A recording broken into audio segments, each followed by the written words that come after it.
دیکھیں، بدعت کا مطلب ہوتا ہے نیا کام۔ یہ لغوی معنی ہے اس کا، کوئی بھی نیا کام اس کو بدعت کہتے ہیں۔ اور شرعی طور پر بدعت کی تعریف میں تھوڑا سا اختلاف ہے۔ بعض یہ کہتے ہیں کہ نبی کریم صلی اللہ علیہ وسلم کے زمانہ اقدس کے بعد، یعنی آپ کے دنیا سے پردہ فرما جانے کے بعد دین میں یا دنیا میں جو بھی نیا کام پیدا ہوا اسے بدعت کہا جائے گا۔ اور بعض نے اس میں قید لگائی کہ نہیں، چونکہ نبی کریم صلی اللہ علیہ وسلم نے ارشاد فرمایا کہ میرا زمانہ سب سے بہترین زمانہ ہے، پھر جو اس سے ملا ہوا ہے، پھر جو اس سے ملا ہوا ہے، یعنی تین زمانوں کی سرکار نے اچھے ہونے کی گواہی دی ہے۔ وہ کہتے ہیں ان تین زمانوں کے بعد جو دین یا دنیا میں کوئی نیا کام پیدا ہو اس کو بدعت کہا جائے گا۔ لیکن صحیح تعریف جو ہمارے نزدیک ہے وہ وہی ہے کہ نبی کریم صلی اللہ علیہ وسلم کے دنیا سے پردہ فرما جانے کے بعد اگر دین میں یا دنیا میں کوئی بھی نیا کام ایجاد کیا جائے اس کو بدعت کہا جائے گا۔ پھر اس بدعت کی کئی قسمیں بنائی ہیں علماء نے۔ بعض بدعت سیئہ کہلاتی ہیں،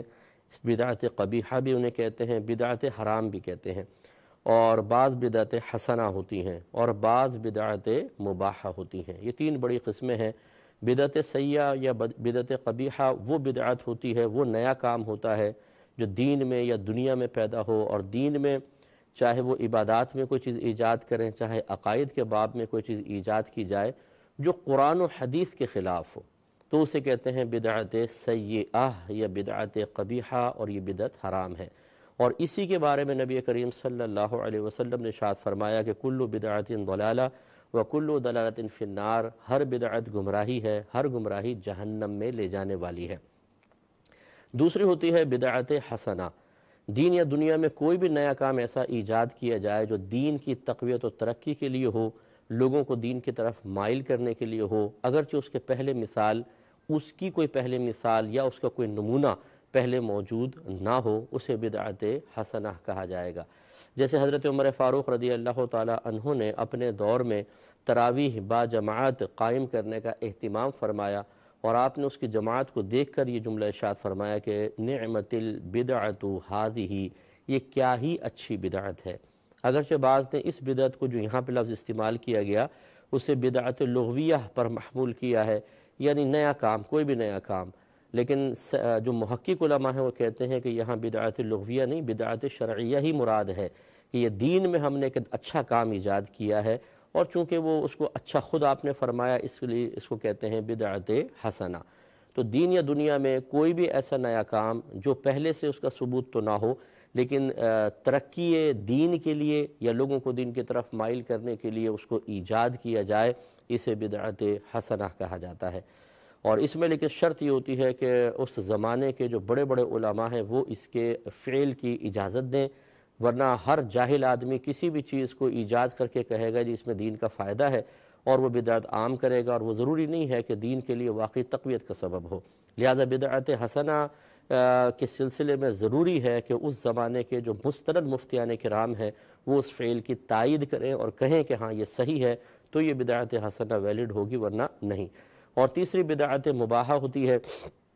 یعنی اس کا ایجاد کرنا نہ گناہ نہ ثواب۔ اس میں تمام وہ دنیاوی معاملات آ جائیں گے، دنیاوی ایجادات آ جائیں گی جن کا بظاہر دین سے کوئی تعلق نہیں ہوتا ہے، جیسے نئے نئے لباس، ہیئر سٹائلز، جوتوں کے سٹائل، سواریاں بدل گئی ہیں، یہ تمام چیزیں۔ اور مسجدوں کے اندر بھی آپ دیکھیں قالین ہیں، پنکھے ہیں، اے سی لگے ہوئے ہیں، مائک پر بیان ہو رہے ہیں، یہ سب بدعت مباحہ کہلاتی ہیں، یعنی نہ ان کا ایجاد کرنا گناہ تھا اور نہ ثواب تھا۔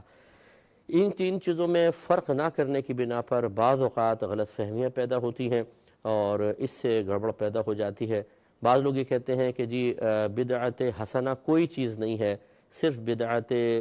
قبیحہ یا بدعت سیئہ ہی ہوتی ہے، اچھی بدعت کیسے ہو سکتی ہے؟